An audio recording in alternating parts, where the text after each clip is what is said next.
नमस्कार। आज मैं एक ऐसी कहानी लेकर आया हूँ, एक अच्छी ऐसी सच्ची घटना लेकर आया हूँ जो कि अभी सोशल मीडिया पर चर्चा में है। जो घटना है मध्य प्रदेश के इंदौर की। यहाँ पर देखिए, इस घटना में बहुत चर्चित हो रहा है, बहुत रील हैं सोशल मीडिया पर, खूब चर्चित घटना है। उस घटना के बारे में मैं बताने चल रहा हूँ। चलिए घटना को शुरू करते हैं, कहानी को शुरू करते हैं। दोस्तों, मध्य प्रदेश के में एक शहर इंदौर है। इंदौर से एक घटना है। वहीं पर रहने वाली एक लड़का राजा रघुवंशी एक ट्रांसपोर्टर है।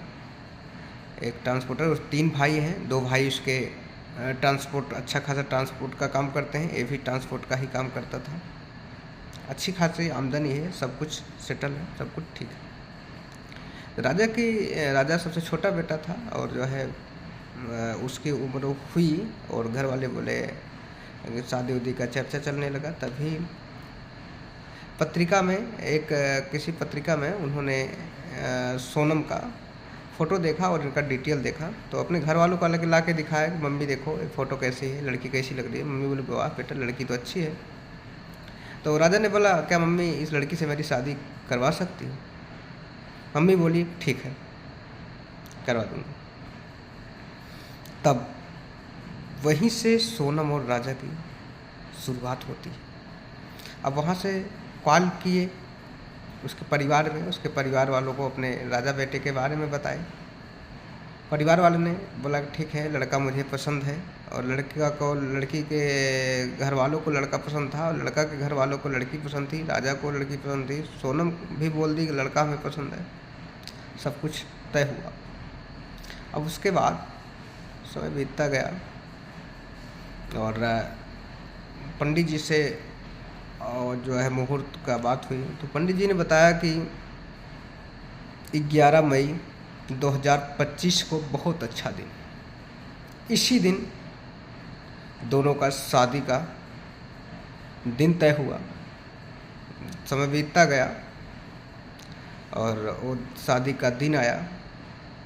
थोड़ा मैं कहानी को घुमाव देता हूँ। लड़की वहीं पर एक प्लाईवुड कंपनी में एचआर का काम करती थी। लड़की एचआर का काम करती थी और लड़का ट्रांसपोर्टर था। तो वही 11 मई 2025 को शादी का दिन रखा गया और वो दिन आया, वो समय आया जिस दिन खुशी खुशी दोनों के परिवार वालों ने, एक ने अपनी बेटी का शादी किया, एक ने अपने बेटा का शादी किया, एक ने अपनी लड़की विदा किया तो दूसरे ने अपनी बहू को लाया। फिर खुशी खुशी शादी हो जाती है और सब दोनों पक्ष खुशहाली से रहते हैं। उसके बाद 11 मई 2025 के बाद प्लान बनता है कहीं घूमने जाने का, हनीमून पे जाने का।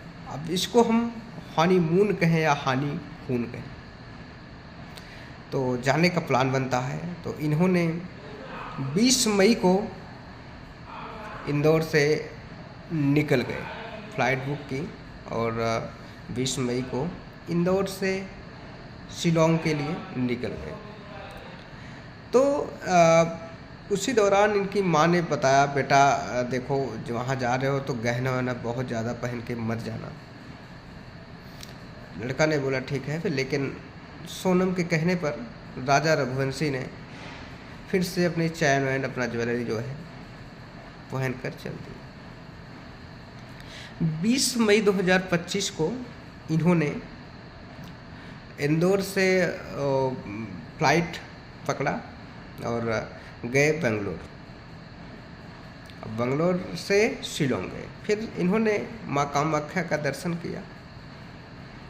अब उसके बाद फिर अपने टूर पर घूमने के लिए वहाँ जाते हैं और लगातार कहाँ कहाँ जा रहे हैं पूरी अपडेट अपने फैमिली वालों को दे रहे थे। आज मैं यहाँ पहुँचा हूँ, वहाँ पहुँचा हूँ, यहाँ का दृश्य अच्छा है, यहाँ ऐसे है, वहाँ ऐसे है, पूरा सारी अपडेट घटनाक्रम बताते गए। फिर वह तारीख आती है, वह दिन आता है, उस समय आती है 23 मई 2025 को दोपहर करीब 1 बजे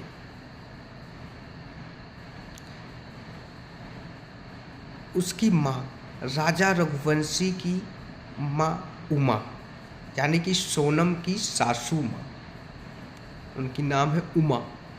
उमा ने कॉल किया सोनम के पास, अपने बहू के पास। तब बहू ने घबराते हुए, हाँफते हुए बोला, और जो है हाँफते हुए बोल रही थी। तब उनकी मम्मी ने पूछा, अरे बेटा हाँफ क्यों रही हो? बोला मम्मी कुछ नहीं, पहाड़ियों पर चढ़ रहे हैं इसीलिए थोड़ा सा खौफ निकल रहा है। तब उन्होंने बोला, अरे बेटा उतने ऊपर चढ़ने का क्या क्या फ़ायदा था, आप नीचे से देख लेते। तो सोनम बोलते, चलो ठीक है मम्मी, कॉल रखते हैं, यहाँ पर नेटवर्क का इशू है, आवाज़ आपकी साफ नहीं आ रही है। ऐसा बोल करके उन्होंने कॉल कट कर दिया। तब कुछ देर बाद माँ फिर पुनः कॉल करती है, ना तो सोनम का कॉल लगता है, ना तो राजा रघुवंशी का कॉल लगता है।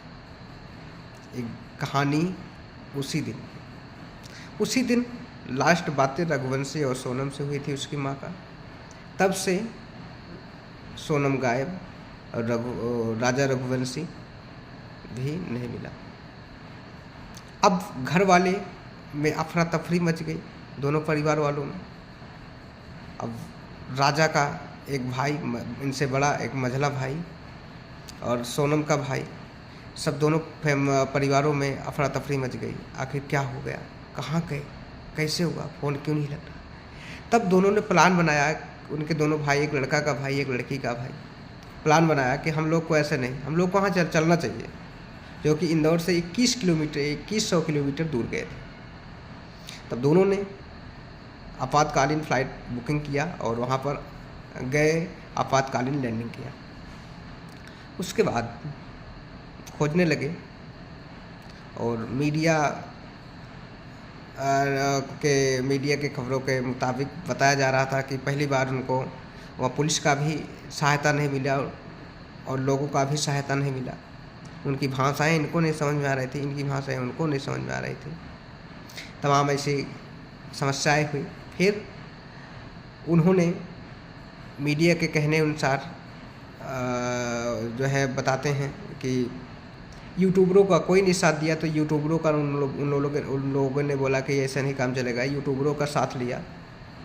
फिर यूट्यूबरों ने उनको उस मैटर को उछाला, काफ़ी हाईलाइट किया, चर्चा में किया। तब मैटर गृहमंत्री तक गया। उसके बाद गृहमंत्री ने मेघालय के मुख्यमंत्री को कॉल करते हैं, तब ये मैटर संज्ञान में आया। तब उसके बाद वहाँ पर कई टीमें, 6 टीमें गठित की गई। एक टीम में लगभग 35 लोग थे, उनका अच्छे से खोजबीन किया गया। तब एक ड्रोन में एक डेथ बॉडी, लाश कैद होती है। तब वहाँ पर देखा गया, उस लाश को निकाले। वहाँ पर देखिए उसका हाथों में शायद टैटू था और जो है उसमें राजा लिखा था, और एक इलेक्ट्रॉनिक घड़ी थी, उस घड़ी उसके भाई की थी। तो वहाँ से पहचान में आ गया ये राजा ही है। और कुछ वहीं पर दूरी पर एक शर्ट, एक कोट मिला जिसमें कुछ खून के छींटे लगे थे। वो शर्ट किसी और का नहीं बल्कि उसकी पत्नी सोनम रघुवंशी का था। तब तमाम खोजबीनों के बाद ऐसे करते हुए फिर कुछ दिनों बाद सोनम गाजीपुर में मिली, एक दुकान पर। रात में 1 बजे लगभग एक दुकान पर आई। दुकान पर हाँफते हुए वहाँ पर बैठी। दुकानदार ने पूछा क्या हुआ, क्या सेवा करूं? बताया कि हम अपने घर फ़ोन करना है। तो उन्होंने अपने घर पे कॉल किया और शायद बेहोश हो गई। उसके बाद पुलिस 100 नंबर को कॉल किया। फिर जो है पुलिस आई, अपने हिरासत में लिया, फिर उसके बाद हॉस्पिटल ले गया। तब आप ऐसे कार्य हुए उस पर,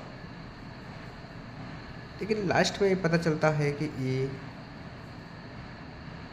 सोनम ने ही करवाया। ये अभी मीडिया का कहना है, अभी इसकी पुष्टि नहीं हुई है, कोई मेडिकल रिपोर्ट और कोई भी पुष्टि नहीं हुई है।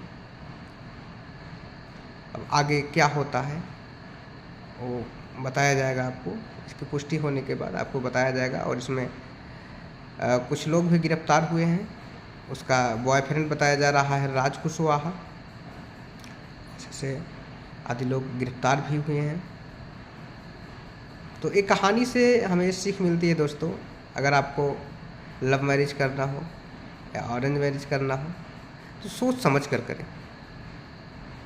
करते हैं तो आप सोच समझ कर करिए, लव मैरिज करिए या ऑरेंज मैरिज कीजिए, लेकिन सोच समझ के कीजिए। उन लड़कियों से भी निवेदन है कि आप लोग ऐसे किसी का सहारा को मत छीनिए, किसी का भाई मत छीनिए, किसी का बेटा को मत छीनिए। अगर आपको नहीं करना है मत कीजिए, लेकिन ऐसा काम मत कीजिए। कैसी लगी कहानी? ये सच्ची घटना थी।